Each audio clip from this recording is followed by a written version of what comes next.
polisi tuh menemukan beberapa tumpukan foto yang salah satunya mengerikan banget. Karena apa?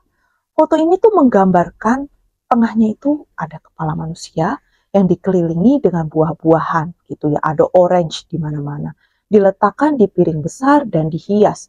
Kayak tumpeng gitu, kayak sinting banget nggak sih ini orang ya? Hai dear, thank you udah klik video ini. Kali ini Nona bakal cerita tentang sepasang suami istri yang kelakuannya ini di luar nalar ya. Kenapa? Karena bisa-bisanya mereka ini dikenal sebagai The Krasnodar Cannibal Couple atau pasangan kanibal dari Krasnodar. Kisah ini Nona jamin seru banget untuk dibahas. Karena apa? Karena bukan cuma menghabisi, tetapi mereka ini juga memakan para korbannya. Dan yang gak habis pikir, korbannya ini sampai 30 orang. Tanpa berlama-lama, yuk kita bahas.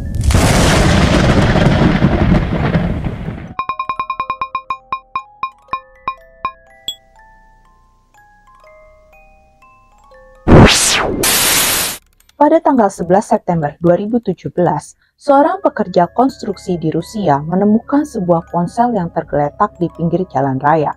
Karena penasaran, ia pun membuka ponsel itu dan menemukan sekumpulan foto yang membuat dirinya tuh merasa ngeri banget gitu. Kenapa? Karena salah satu foto itu adalah sebuah foto selfie seorang pemuda yang berpose dengan sebuah kepala di tangannya sembari memasukkan jari-jarinya ke dalam hidung dan mulut kepala tersebut.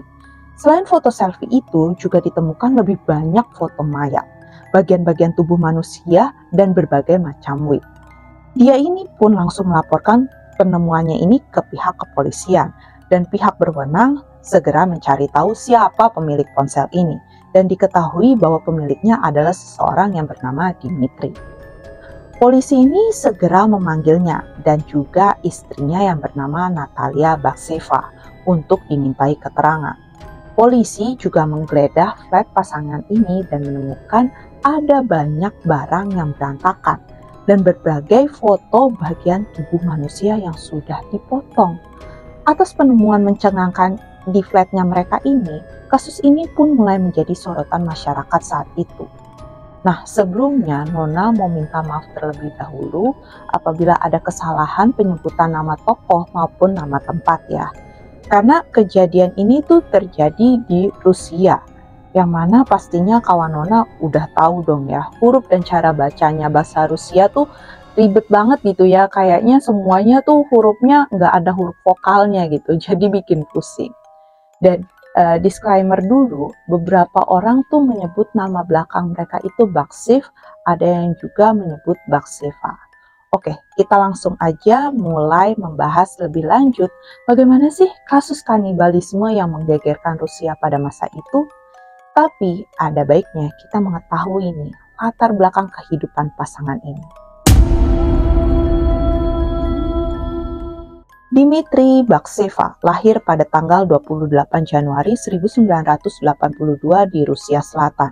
Dikatakan bahwa ia ditinggalkan ibu kandungnya di panti asuhan sesaat setelah ia lahir. Kenapa Dimitri ditinggalkan di panti asuhan? Karena diketahui ibu kandungnya Dimitri ini adalah pengguna narkoba yang tentunya tidak bisa mengasuh dan membesarkan Dimitri. Dimitri ini tinggal di panti asuhan sampai usianya 3 tahun, kemudian dia diadopsi. Nah, diceritakan Dimitri ini adalah seorang anak yang pemalu karena dia suka menyendiri pada saat dia ini masih kecil. Nah, di saat umurnya 15 tahun, ibu angkatnya ini meninggal dunia karena penyakit kanker yang diderita ibunya. Dia pun kehilangan sosok ibu yang sudah merawatnya selama 12 tahun lamanya. Namun kemalangannya tak berhenti sampai di situ aja.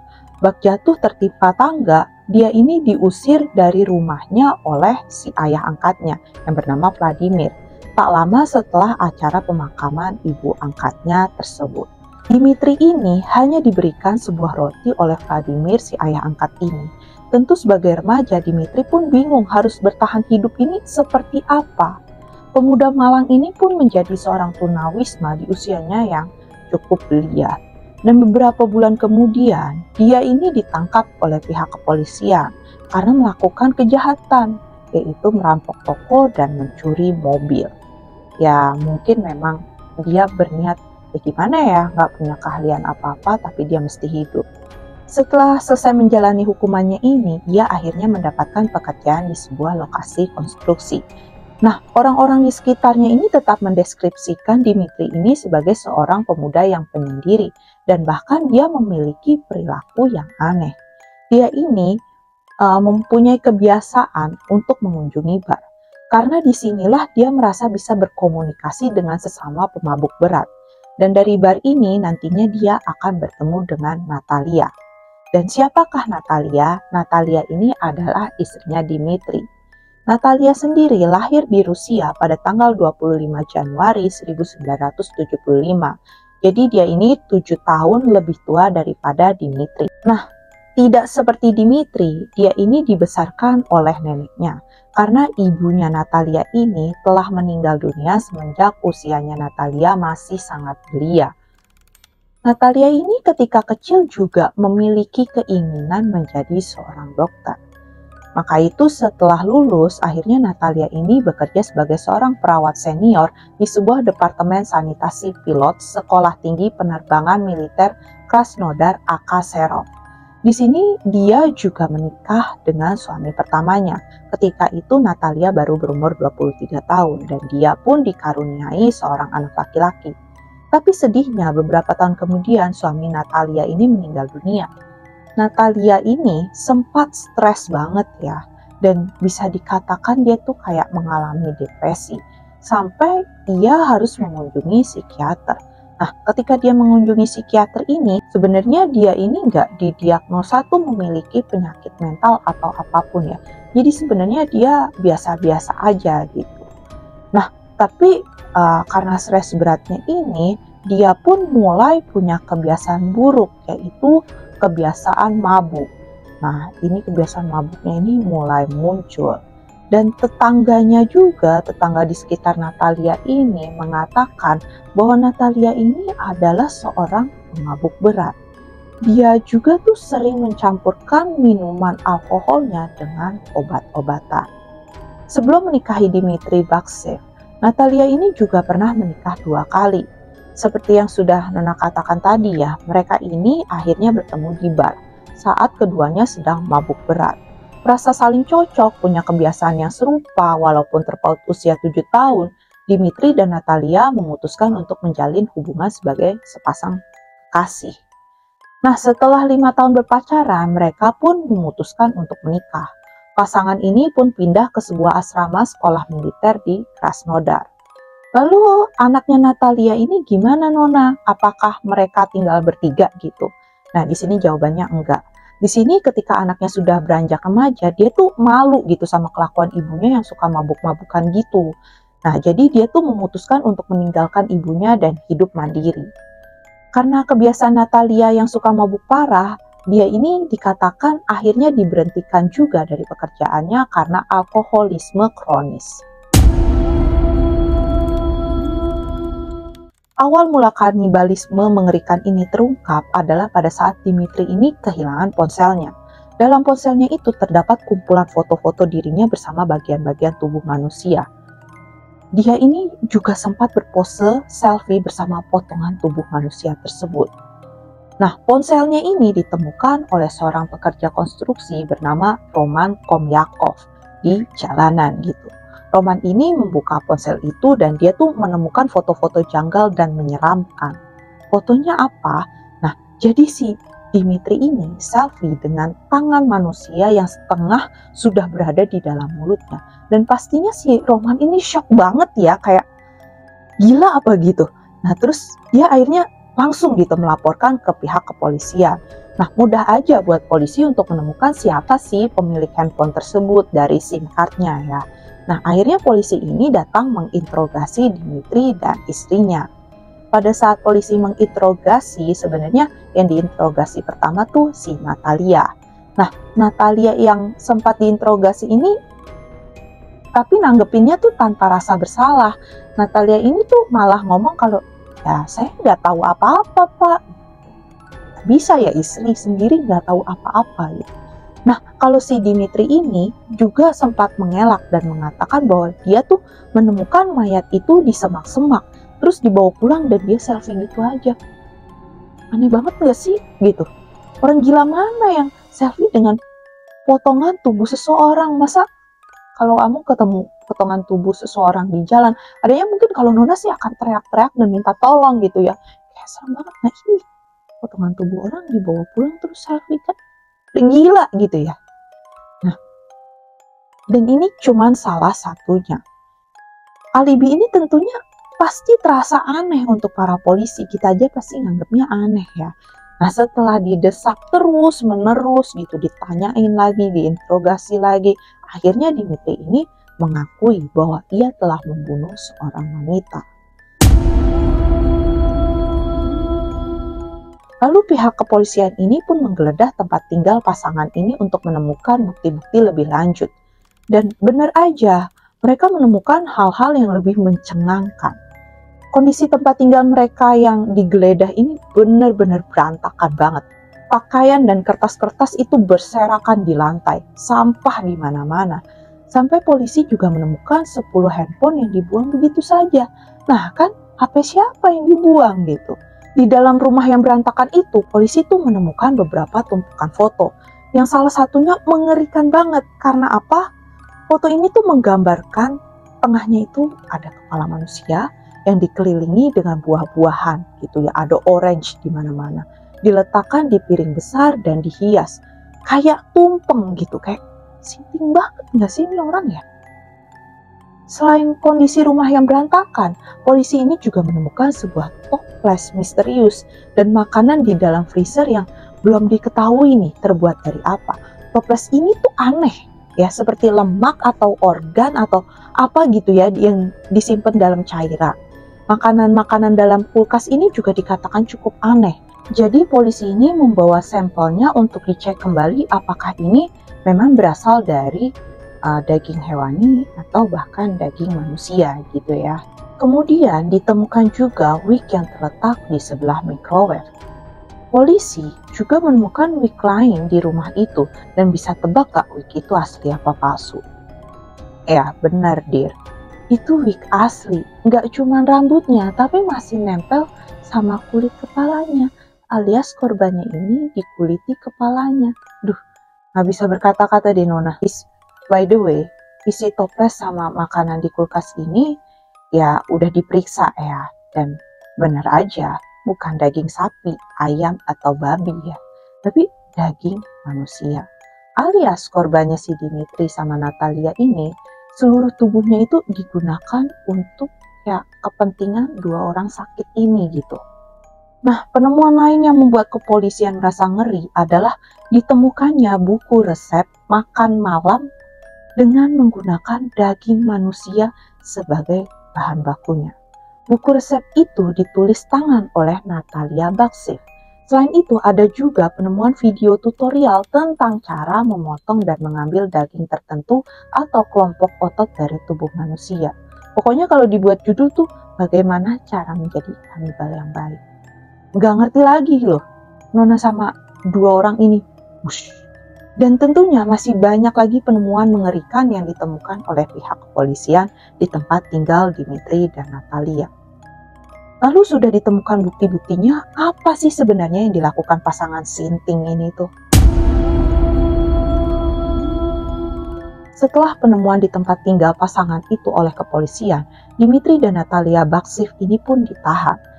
Setelah investigasi lebih lanjut, diketahuilah bahwa potongan-potongan tubuh manusia yang ditemukan di tempat tinggalnya Dimitri dan Natalia Baksif ini, salah satunya adalah seorang penduduk Krasnodar yang bernama Elena Wakruseva. Elena Wakruseva ini lahir pada tanggal 5 Maret 1982 di Omutnings.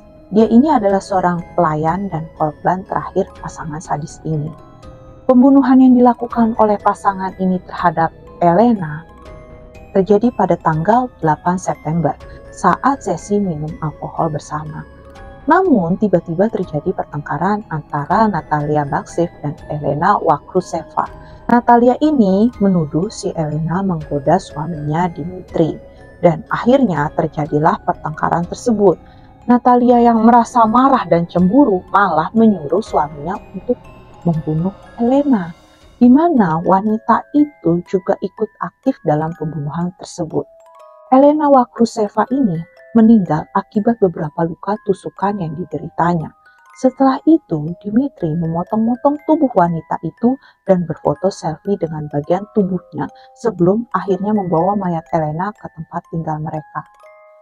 Nah, mereka ini membagi sebagian mayat Elena untuk disimpan di rumah untuk dimasak, tentunya menjadi makanan, dan sebagian lainnya dibuang di sekitar rumah.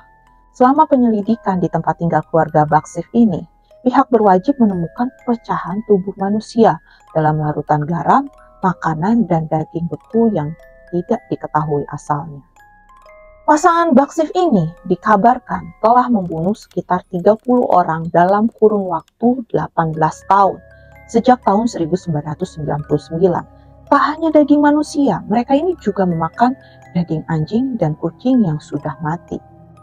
Cara yang digunakan Dmitri dan Natalia Baksiv saat mengincar korbannya adalah melalui situs kencan, jadi dengan dating apps ya. Setelah sang korban menangkap umpan, mereka akan membunuh korban tersebut.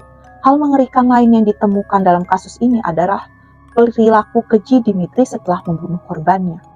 Dmitri ini menempatkan bagian-bagian tubuh korbannya itu di kamar mandi. Kemudian dia juga memotong kulit tengkorak, telinga, bibir, dan gigi mayat tersebut kemudian memakannya. Dmitri dan Natalia ini juga dituduh membius korban mereka dengan obat penenang, yaitu Korvalol, sebelum akhirnya membunuh korban dan menyimpan mayat tersebut di kulkas, freezer, dan ruang bawah tanah. Bahkan dikabarkan Natalia ini mengenal semua bagian tubuh korban, jadi kalau ditemukan ada jari, itu tuh dia bisa menyebutkan itu korbannya yang mana.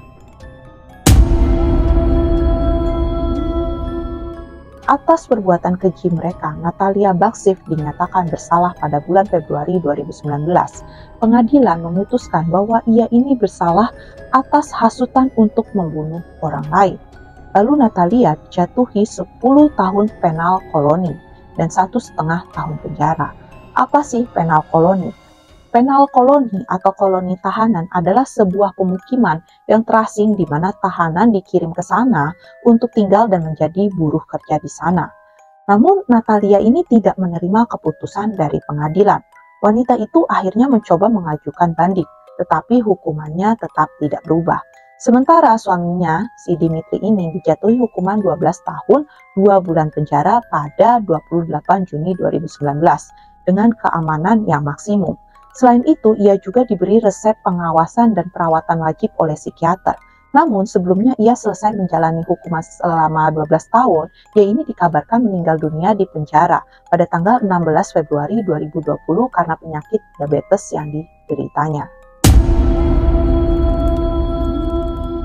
Desas-desus yang beredar di masyarakat mengenai kasus kanibalisme Dmitri dan Natalia Baksiv. Kasus kanibalisme ini pun dengan cepat menyebar ke masyarakat. Berbagai rumor mulai bermunculan, yang salah satunya bahwa pasangan Baksiv ini sudah mulai memburu orang sejak tahun 1999. Desas-desus ini juga mengatakan bahwa mereka ini menyiksa para korbannya terlebih dahulu sebelum membunuh mereka. Setelah dibunuh, mayatnya ini dibuat menjadi berbagai hidangan dan beberapa diantaranya dimasukkan ke dalam kaleng dan menjadi daging kalengan gitu ya. Dan Natalia Baksiv ini juga diduga memasok daging manusia tersebut ke sekolah militer tempatnya bekerja. Juga ada rumor yang mengatakan bahwa keluarga Baksiv ini mendistribusikan makanan kaleng tersebut ke perusahaan catering di Krasnodar. Tetapi rumor tersebut tuh segera dibantah oleh pihak perusahaan catering tersebut. Ada juga desas-desus lain di mana Dmitri Baksiv mengaku telah melakukan pembunuhan di tahun 2012 dan sudah membunuh sekitar 30 orang. Namun, menurut keterangan dari komite investigasi, mereka beberapa kali menyatakan bahwa pihaknya tidak mempunyai data tentang serangkaian pembunuhan lain yang dilakukan oleh pasangan Baksiv. Nah, di sini tuh cuma ada satu kasus pembunuhan, yaitu kasusnya Elena tadi ya. Tetapi kan kita nggak tahu juga ya, karena tadi aja ditemukan beberapa wig yang aneh. Lalu juga ya ditemukan handphone yang bermacam-macam. Karena ya kalau mungkin benar-benar satu orang yang mungkin ditemukan secara lebih garis besarnya ya mungkin si Elena itu, karena itu kan korban terakhirnya gitu ya.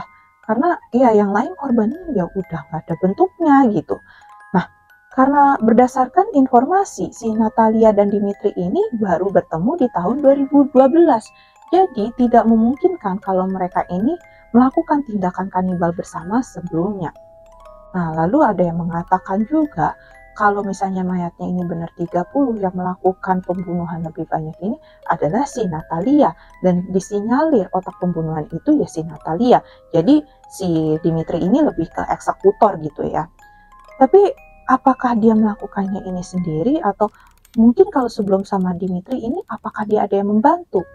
Atau ada yang bilang juga mungkin ada kelompok-kelompok aliran sesat gitu ya, karena kalau misalnya dilihat kan korbannya banyak banget.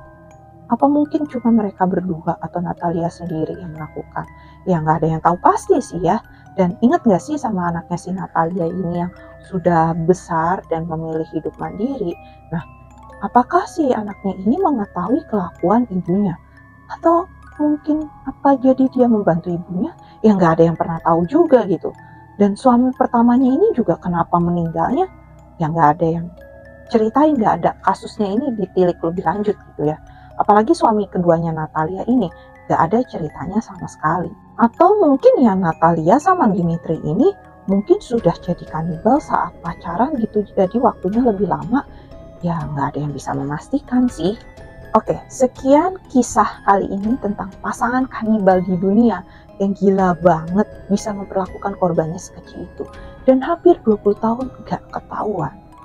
Dan mungkin aja ya, bisa berlangsung lebih lama lagi, mengingat penemuan ini aja tuh terjadi secara tidak sengaja. Jadi gimana nih menurut kamu kisah kali ini?